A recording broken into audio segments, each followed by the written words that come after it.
एक छोटे से भूले बिसरे शहर में, जो धुंध भरे पहाड़ियों के बीच बसा था, आयान नाम का एक शर्मीला किताब बांधने वाला रहता था।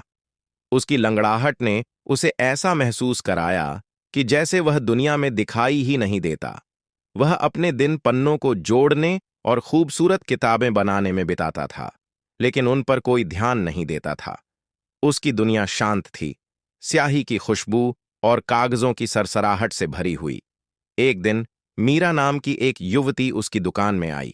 उसकी ऊर्जा ऐसे थी जैसे बादलों के बीच से सूरज की किरण झांक रही हो।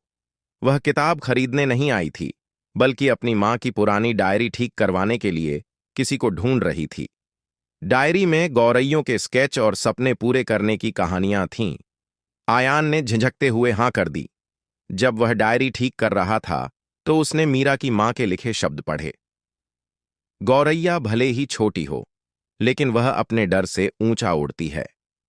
वह पढ़ना बंद नहीं कर सका। हर पन्ना उसे उसकी खुद की इनसिक्योरिटीज से आगे देखने के लिए प्रेरित कर रहा था। जब मीरा वापस आई, तो उसने आयान के चेहरे के भाव देखे। उसने हल्की आवाज में पूछा, उनके शब्दों ने आपको छू लिया है ना? आयान ने सिर हिलाया। पहली बार ऐसा महसूस किया कि कोई उसे देख रहा है। धीरे धीरे मीरा उसकी नियमित विजिटर बन गई। वह अपनी मां की कहानियां साझा करती और आयान के सपनों के बारे में सुनती। वे सपने जिन्हें वह कभी कहने की हिम्मत नहीं करता था। एक दिन मीरा को दुकान के कोने में एक छुपा हुआ स्केच मिला।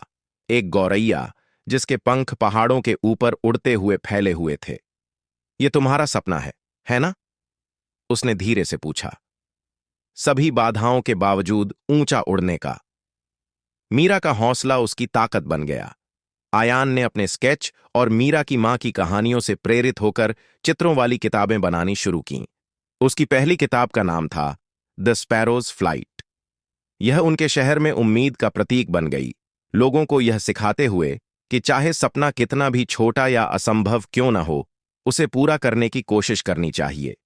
जैसे जैसे आयान का आत्मविश्वास बढ़ा, वैसे वैसे उनका रिश्ता भी गहरा हुआ।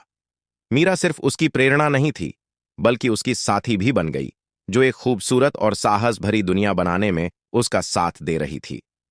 अंत। सालों बाद जब आयान एक भीड़ के सामने अपनी नई किताब पेश कर रहा था, मीरा ने उसका हाथ थामा और धीरे से कहा, देखो, तुम्हारे पास हमेशा से पंख थे।